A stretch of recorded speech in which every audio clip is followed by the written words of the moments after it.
It is the highest point on Earth, a place where the sky turns black, where the air is too thin to breathe, and where more than 300 people still lie frozen in the snow, their bodies preserved by a mountain that never melts. Mount Everest, a dream for many, a graveyard for many more. Every year, thousands come here seeking glory.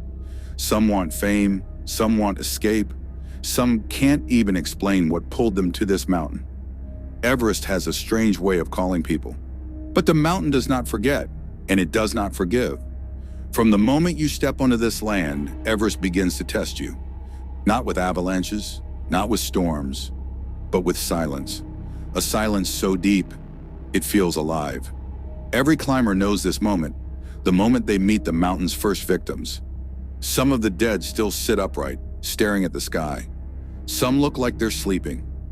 Others lie twisted, frozen in their final attempts to crawl to safety. People call them Everest mile markers, but up here they become something else. Companions, warnings, ghosts that never left. Among them is one of Everest's most infamous figures, Green Boots. No one knows his real name, but every climber who follows the Northeast Ridge must pass him. For more than 2 decades, he has sat there, lying in a rocky alcove, knees tucked to his chest, as if still waiting for help to arrive. Some climbers swear his head turned slightly in the wind. Others claim they saw frost forming on his eyelashes, then melting, as if someone had just blinked.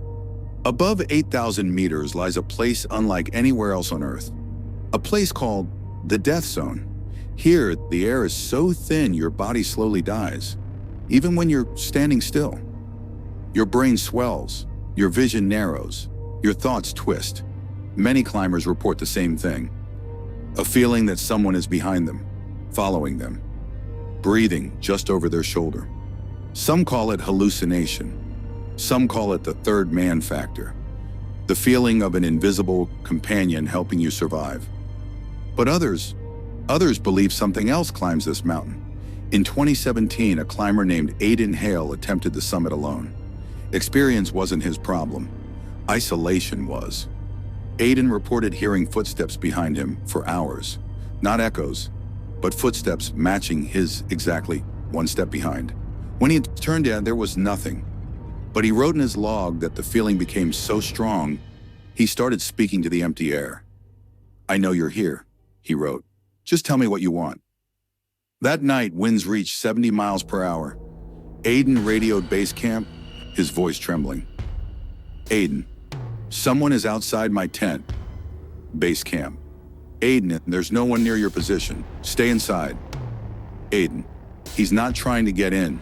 He's just standing there." At dawn, the storm cleared. Rescue teams climbed toward Aiden's camp. His tent was collapsed, his gear untouched. His footprints circled the tent 4 times, then walked away, straight toward the summit. Aiden was found 3 days later near the Hillary Step, sitting upright, looking toward the sunrise. But what terrified the rescuers wasn't Aiden's body, it was the second set of footprints beside him. Climbers often say the mountain speaks, that the wind doesn't howl, it whispers. Some hear encouragement, some hear warnings, some hear crying. But the most disturbing stories come from the Sherpas, people who have lived in Everest's shadow for generations. They believe Everest is alive, a goddess, a guardian. And when people disrespect the mountain, leave trash, brag about their climb, or chase the summit for fame, the goddess becomes angry. Storms appear from clear skies, ropes snap, ladders collapse, avalanches fall without warning. Some call it coincidence. Sherpas call it justice. More than 300 bodies remain on Everest, too dangerous to retrieve, too sacred to disturb. But climbers say that at night, when temperatures drop and the world falls silent, some of those bodies don't stay still. One Sherpa reported seeing a climber waving at him from the balcony. When he got closer, he realized the man was frozen solid. Another climber heard footsteps outside his tent, but when he checked, he saw only a body lying face down in the snow. The same body he'd passed hours earlier, in a completely different place.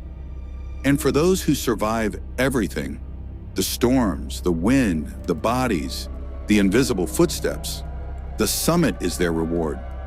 But many climbers say the top of Everest feels wrong, too quiet, too still, like something is waiting for you to leave.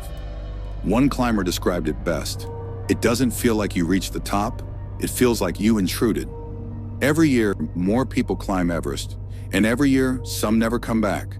Their stories become warnings, their bodies become markers, their voices become part of the win. Everest is not just a mountain, it is a memory, a monument of ice that never forgets. And if you listen closely, you can still hear the footsteps of those who tried to conquer the roof of the world and became part of it forever.